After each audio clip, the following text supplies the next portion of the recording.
well, good afternoon, everyone. Thank you for joining us. We are here this afternoon to discuss the case involving Tyler Fight.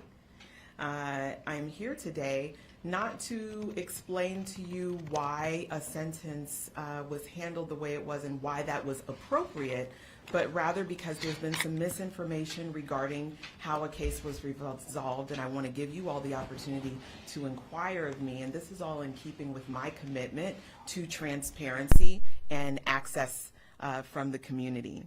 So we provided a supplemental statement. I hope you all have received that. Essentially, Tyler Fate was arrested for attempted sexual battery and felony battery. Our sex crimes division here in the state attorney's office reviewed that case and found that because Mr. Fight's intentions could not be proven beyond a reasonable doubt, that is, his intentions to commit a sexual battery could not be proven beyond a reasonable doubt, that the appropriate charges to be filed in this case were felony battery. That case was then transferred to a general prosecution unit, and those felony battery charges were filed. Mr. Fight entered a plea on November the 20th to felony battery, and this is an important part. He was sentenced to 225 days in the Orange County Jail with credit for the 225 days that he had served up to that point, in addition to being given 3 years of probation with some special conditions. It's important to understand that this probationary sentence, along with the special conditions, were imposed in an effort and an eye towards community safety. Those special conditions were that he complete a psychosexual evaluation and any recommended treatment after that evaluation, that he, of course, have no contact with the victim, that he not return within a 3-block radius of the incident. And it's also important to note that this offer was discussed and approved by the victim in advance of this plea being given. This sentence was a legal sentence. It was within the confines of the criminal punishment code of the state of Florida, within the laws designed by the legislature for an offense of this nature. And while the prosecutor in this case made an error with the withhold of adjudication that I think seems to be a point of concern for most people, it's important to understand that that error in no way impacted the sentence, and it also in no way impacted the fact that Mr. Fight is in fact a convicted felon. So it didn't make him not a convicted felon because he had previously become a convicted felon based on a previous event. The prosecutor's error in this case was administrative in nature, and he is not under investigation because he didn't do anything illegal or unethical, but the error that he made was contrary to the practice of this office, and because of that, his decision is being reviewed by his immediate supervisor, which is the standard procedure in this office to ensure that we operate with the best and highest standard of practices. It's also important, though, to understand that this individual has a caseload of over 400 cases. So it is not unexpected that there would be administrative errors. And I know that this has been reported and cause for concern for the community, but again, I want to reiterate that the prosecutor's error did not impact the sentence. Mr. Fight was in fact sentenced to 225 days in the Orange County Jail, which was a sentence well within the realm of appropriate sentencing for the offense that he was charged with. So at this time, I'll open it up for any questions that you may have with regards to this case, and I'm hopeful that this will certainly provide insight to the community on what took place here. So when you say administrative, are you talking about paperwork, like he filed paperwork wrong? I mean, how was it communicated to you about what went wrong here? Yeah, I'm saying that for the plea agreement that he signed off on, rather than checking adjudication, he checked withhold of adjudication. And he shouldn't have. He should have checked adjudication. But again, the important thing there is that it did not impact the sentence that Mr. Fight received. It didn't impact accountability in this case. Yeah. But was that part of the plea deal read out in court after he checked the box? I mean, when the judge reviewed the plea deal, did he say, I see you've checked withhold adjudication or anything like that? So I can't answer that because I haven't reviewed any video as to what happened in court, but I can tell you that typically plea offers are read to the court, and the court accepts or rejects a plea based on the agreement reached between the parties. Now, I'm saying you said this sentence was within the legal guidelines. What was the range for this particular offense? And would you always want to serve a more maximum sentence given his convicted felon status? No. So it's important to understand the way the Florida Criminal Punishment Code works. And I have here a copy of Mr. Fite's score sheet, and I know that that has been publicly requested, so many of you likely have it as well. But Mr. Fite didn't score prison. So sentencing to Mr. Fite to prison would have gone over and above what is called for by the Criminal Punishment Code designated by the legislature of the state of Florida. It would have been above what the sentence that was provided by the legislature. So on a accurate corrected score sheet for Mr. Fite scored 11 sentence points based on his history. In order for someone to score prison, they would need to score at least 44 points. He scored 11. Could you talk about the protocol for when pleas are being discussed, or when you guys are deciding what to offer, how to go about that, who approves it? Could you just talk about that process, please? Absolutely, and I think that's so important for the community to understand, so thank you for your question.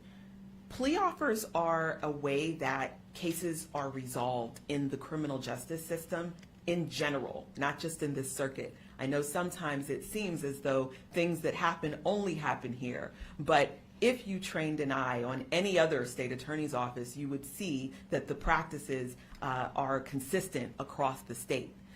The reason that plea offers are so prevalent is because there is no way that we could resolve all of the cases that come through the system by trial. In fact, a very low percentage of cases, the last time I checked, it was some 2 or 3% of cases in the criminal legal system resolved by trial. So that means the vast majority of cases in the criminal legal system resolved by plea offer. So there are some plea offers that are very clearly and easily determined, because when we're talking about a felony case, each individual in a felony case has a score sheet, a Florida Criminal Punishment Code score sheet, and it scores offenses in an individual's prior history. And on the second page of the score sheet, there's some math, and you might be surprised to learn that most of us who went to law school are not the strongest in math, but the score sheet gives us the code for figuring out what the lowest permissible prison sentence is. So in this score sheet, Mr. Fite's score sheet, the subtotal of his sentence points were 11.4. Then you go down to sentence computation, and it says if the total sentence points are greater than 44, right? So 44 is far greater than 11 that he actually scored. Then you would take those points, you would subtract 28. When you get that number, you would multiply it by 0.75, and that number gives you the lowest permissible prison sentence in months. So in this case, this individual did not score a prison sentence. Could he have been given a prison sentence? Yes, but again, it would have been outside the realm that has been designated by the legislature of what an appropriate sentence would be in this case. Again, I want to reiterate it because it's important that you understand. Our office didn't design this. This is designed by the Florida legislature to help us determine what is an appropriate sentence and what is not an appropriate sentence. And this sentence in this case fit within what has been designated by the Florida legislature as what would have been an appropriate resolution to this case.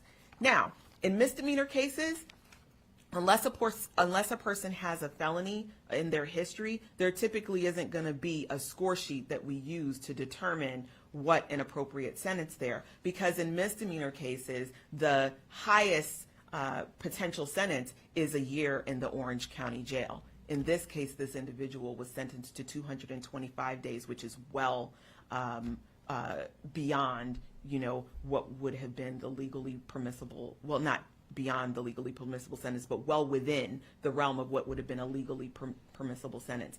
With regards to who approves it, the attorneys make their own negotiated plea agreements. They only need approval if they are going to go outside what is the realm of an appropriate sentence as stated by the criminal punishment score sheet. I have a short question and a long question. Okay? Short question is, other than a checkbox or mark in the wrong box, was there any practical effect to the administrative error here? There was not, and that's a really important thing for people to understand. The sentence was the accountability that was determined for this individual. The sentence could well have just been the 225 days in the Orange County Jail with no further action. However, this prosecutor went above and beyond in requiring a 3-year probationary sentence with the special conditions that I outlined. And the reason that he did that was to ensure community safety by ensuring that Mr. Fight would have to report to a probation officer, that he would have to engage in this psychosexual evaluation to ensure that there wasn't sexual intent, even though we could not prove that there was sexual intent, and to follow up with any recommended treatment after that evaluation. So those were the steps further that this prosecutor took to ensure the safety of our community. The long question is, your document said there wasn't beyond a reasonable doubt for the sexual charge. So the question is, what does beyond a reasonable doubt look like? Yeah. in court? Yeah. So in this case, the facts are that Mr. Fight hit the victim and knocked her down, and she was in fear that she might be raped. And please hear me when I'm saying I'm not judging whether or not her fear was reasonable. That's not what this is about. If we would have taken this case to trial, the state would have had to prove to a jury beyond a reasonable doubt that he was in fact going to rape her. The charge was an attempted sexual battery. However, we didn't have him grabbing at her clothes, trying to take her clothes off. We didn't have him doing anything sexual with his body parts. We didn't have him touching her body parts in a sexual manner. So the argument could easily be made and reasonably be made that he was going to commit a battery on her, and he was going to continue the battery that he committed on her. And we would not have been able to refute that because there wasn't anything that he did in furtherance of a sexual act that we would have been able to point to say, this is how we know that he was going to commit a sexual act against her. Now, let's be clear. Law enforcement arrested for that because they had a reasonable suspicion to believe that that was going to happen based on the victim's feeling that she was going to be raped. But again, this is something that we discuss all of the time. Law enforcement has a role. The state attorney's office has a role. Law enforcement's role is to arrest based on what they have probable cause to believe. Our role is to take a case to trial based on the fact that we can prove those charges beyond a reasonable doubt. And in this case, we would have needed more than the fact that he knocked her down to the ground and was coming towards her to show that he had a sexual intent in mind. And that's why we went with the felony battery in this case.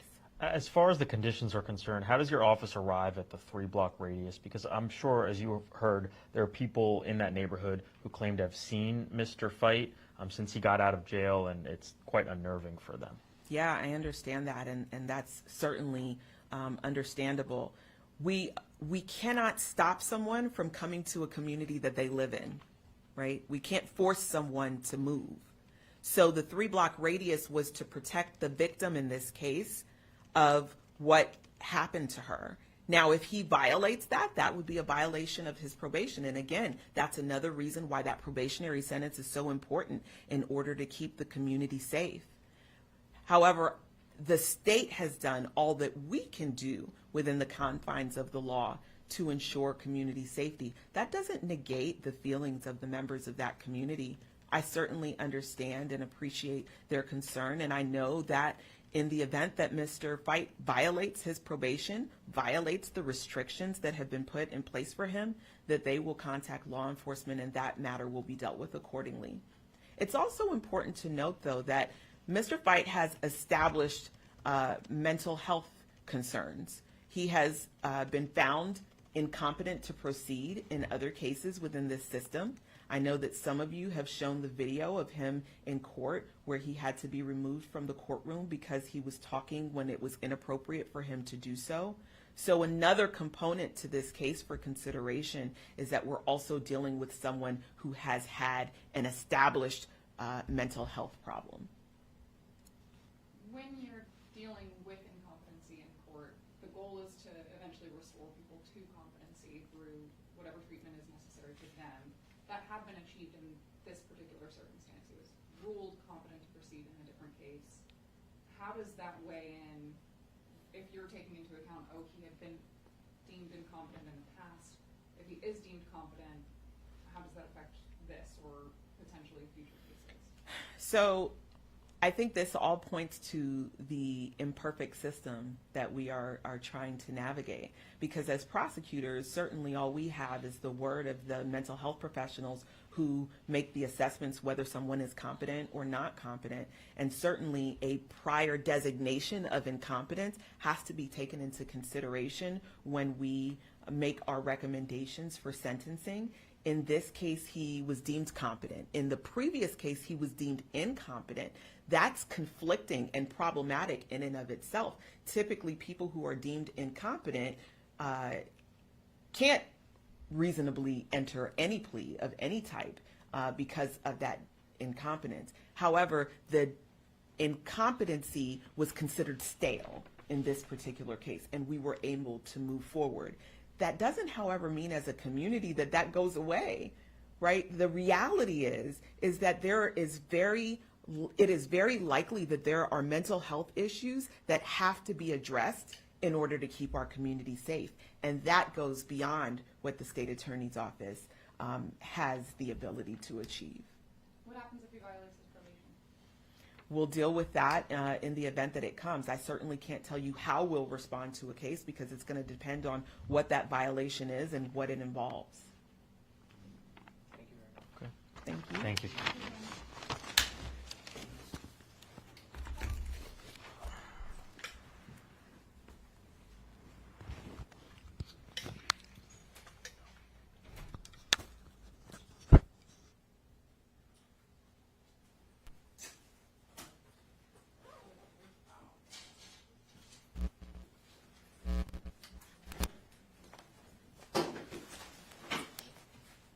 Unplugging it for reals.